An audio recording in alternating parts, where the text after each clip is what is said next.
Hello everyone, this is Professor Chan. I'm going to do a couple examples of section 7.6. This is like the word problems. So let's talk about this right here.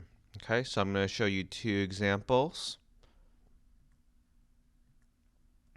So one thing is when you're doing these types of word problems, so it says two forces F1, F2, magnitude of 30 and 60 pounds, respectively act on an object. Direction of F1 is n 10 degrees east. And in direction of F2 is n 60 degrees east. Find the magnitude to the nearest hundredth of a pound and the direction angle to the nearest angle of the resulting force. Okay, so you want to kind of sketch a picture like this out here. I'm just going to show you the picture so you have a general sense, right? So this is F1, and this is F2.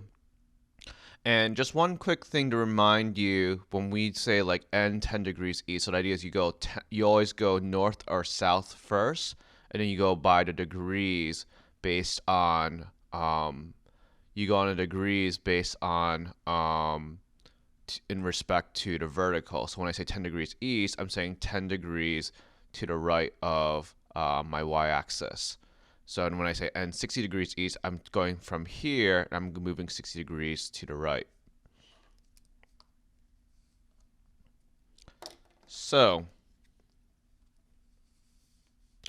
we're going to be asked to find the magnitude as well as the degree. So let's talk about this. So F1, so we're going to sketch this one out here.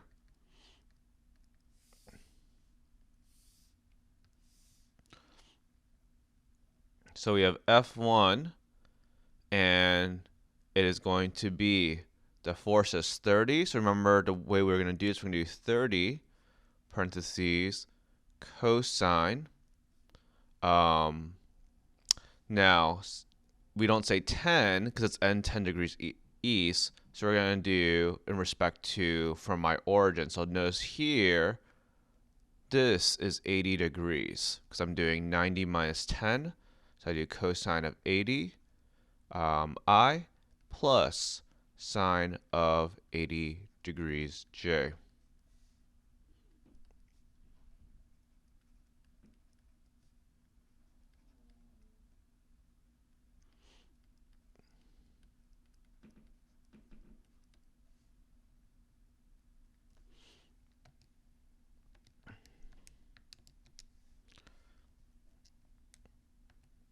So this here is 5.21 I. And then this is 30 sine 80 J. Okay, so 30 sine 80.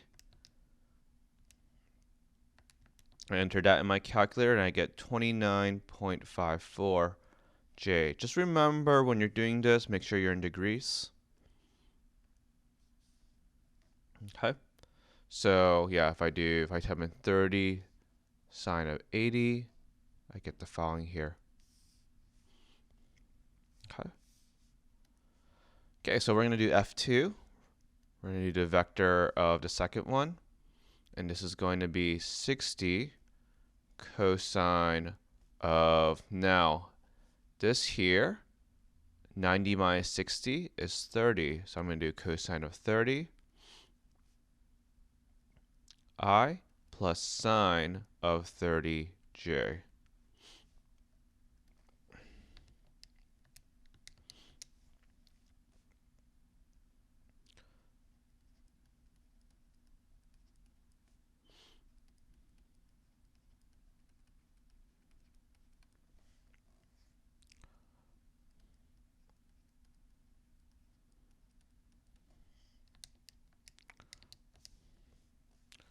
So this one is 30J. Okay. So what we're going to do is we're going to do the resulting force. The resulting force I'm doing is F is equal to F1 plus F2. And what we're going to do is we're going to add our horizontal components together. So I'm doing 5.21 plus 51.96 I. Sorry, the I should be outside. And then I'm going to do the 29.54 plus 30J.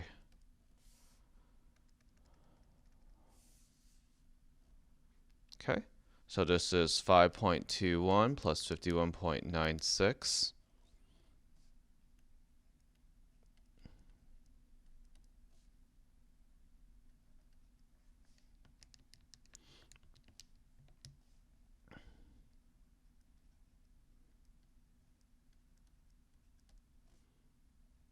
Okay, for the following here.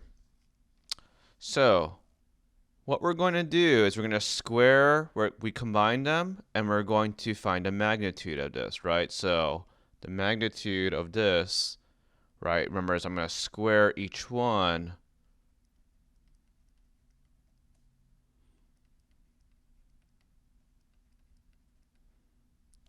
And then take the square root. So I'm going to throw this in my calculator. I can do it all at once here. So I do 57.17 square plus 59.54 square. Throw that all in my square root. And I get approximately 82.54. Okay, so that is going to be, and it's in terms of pounds, so that is going to be my magnitude. So that's the first part of my answer here. Okay. So let's do the second part, which is my degree. How do I find my degree? So the idea is when I have my final resulting force, right? What's going to happen is, let me kind of do a quick sketch on the bottom, but the idea is, right, this is my resulting force. If you look above in the picture right here, I'm just recopying it for the following. And so the idea is this resulting force, right, is combined from my horizontal and my vertical. Okay, so my horizontal, right, force is 57.17, right, because that's my cosine, that's my horizontal, right? This is 59.54. And then this right here is 82.54. Okay, so what I'm going to do is, if I want to find my angle, I can say cosine of theta, right? I'm trying to figure out what theta is. And I realize, oh wait, that's adjacent over hypotenuse. Or in this case, 57.17 over 82.54. Okay, so what I'm going to do is, in order to find theta, I'll do the cosine inverse, right, of this right here.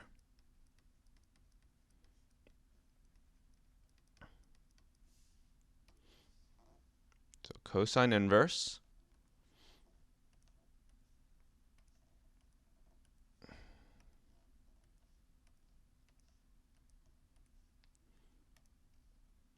Okay, and I got 46 degrees. Now, if you think about this here, right?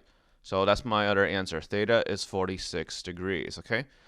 Now, if you look at this, this actually makes a lot of sense for us, because if you think about, my first vector is 30 degrees from my horizontal, and my second vector is 80 degrees from my horizontal, right? So it makes sense that in between, it should be between 30 to 80, because my two forces are essentially kind of, right, they're kind of fighting, right? So someone's pushing 80 degrees in respect to horizontal, someone else is pulling 30 degrees in respect to horizontal. So essentially they're fighting each other.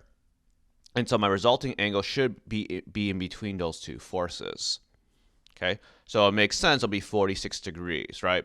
It wouldn't make sense if my resulting angle is like 15 or like 95, right? It should be between 30 and 80 for the following. Okay, so let's look at one more example.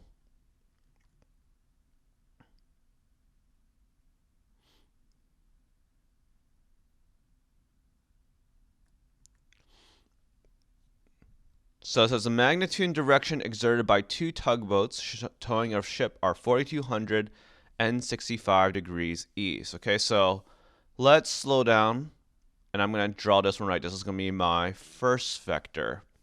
Okay, so n 65 degrees east, right? So what does that mean, right? According to my kind of my axes right here,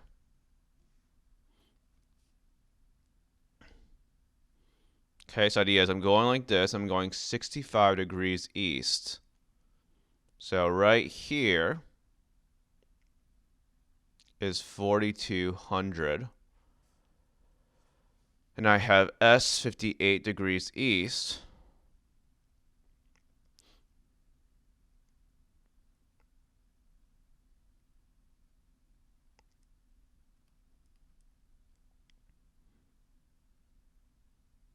And it's going to look something like this here. Okay. It's not going to be the best drawing, but I want to have a general idea of what's happening. Okay. Now, this is where it gets a little tricky, so we have to be really careful when we're looking about this. Okay. So when I'm talking about my resulting angle, I'm talking about in regards to right from the start. So F1, my angle here is not going to be 65, right? It's going to be 25 degrees. Okay, so my F1, the way I'm going to set this up, it's going to be 4200 cosine of 25i plus sine of 25j. Okay, so we are going to enter that in. I'll distribute first.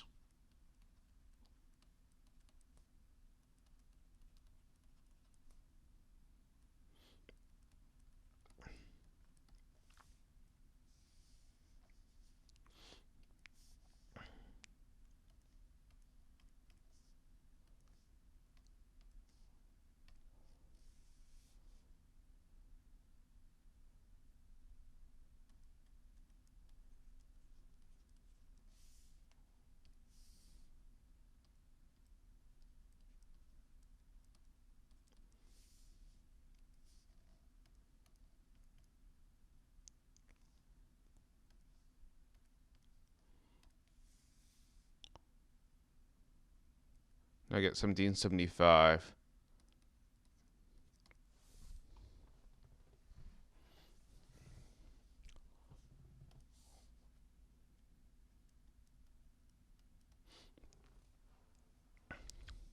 Okay, 3000 S58 east.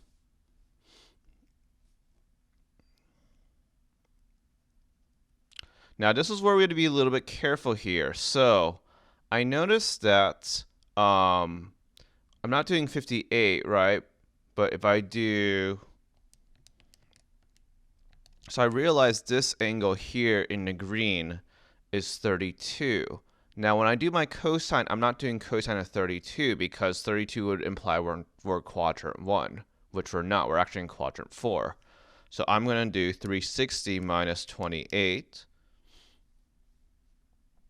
Or sorry, 360 minus, sorry, let me do this on my calculator screen.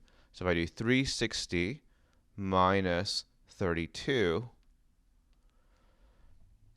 okay, I'll get, so my angle I'm going to use is cosine of 328i plus sine of 328j.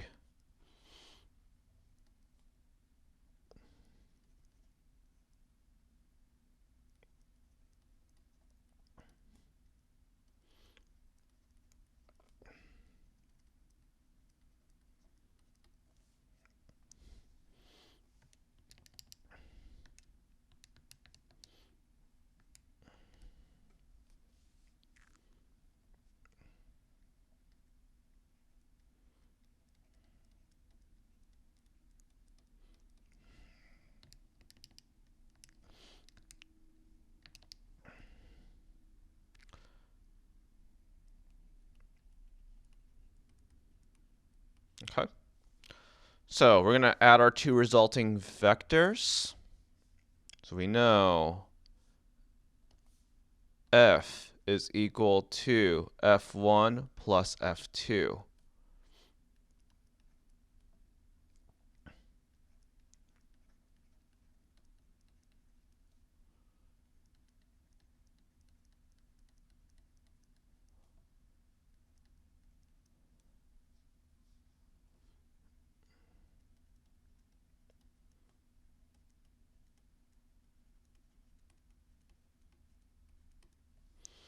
Okay.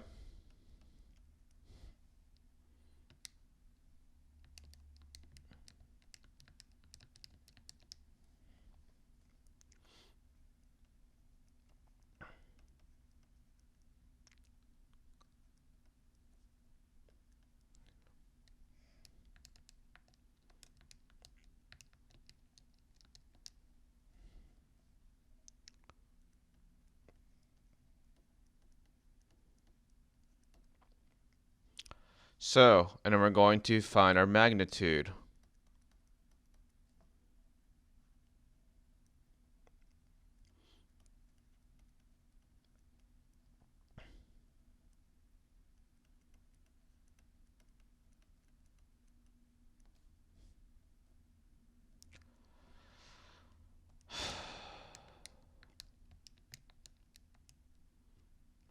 So I'll throw this into my calculator. Square root of 6350 plus 63 square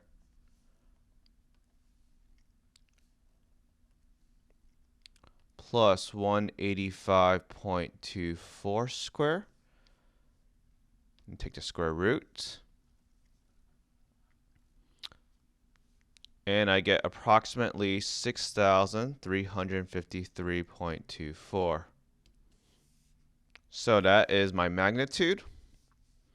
And then what I'm going to do next is find my angle. So the idea is my resulting angle, if I had to guess, because there's a little bit more force, if I had to guess, I'm probably going to go, my resulting vector will probably look like this, just because I have a stronger force here.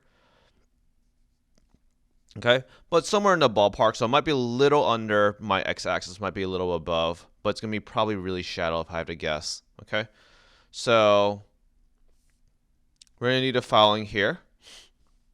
So, and this is where you just have to kind of remember, so you want to do cosine of theta is equal to, right, your horizontal, so in this case, my horizontal resulting vector is 6,350.63 over 6,353.24. So my theta is the cosine inverse of all that.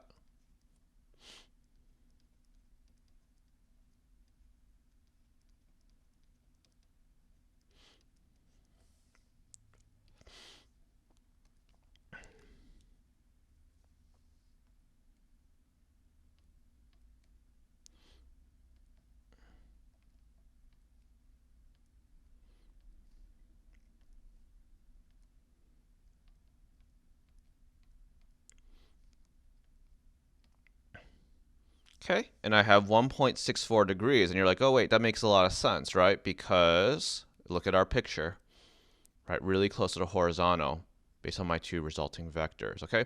So you can always use your visualizations to help you out. That's key. Some of these problems can get really daunting, but yeah, just draw it out, see where your two vectors are, and you want to just kind of, it's almost like you kind of want to use some common sense. You're like, okay, I have two, right? I have two forces pulling this way and this way, right? I have one pulling northeast and one pulling southeast, so it has to be in between, right? There's no way, right, for me to have a resulting force that looks like this, right? Because that just kind of goes beyond, I mean, just kind of our intuition, okay? So that's pretty much it, okay? If you have questions, let me know or send me an email. Other than that, yeah, have a good day.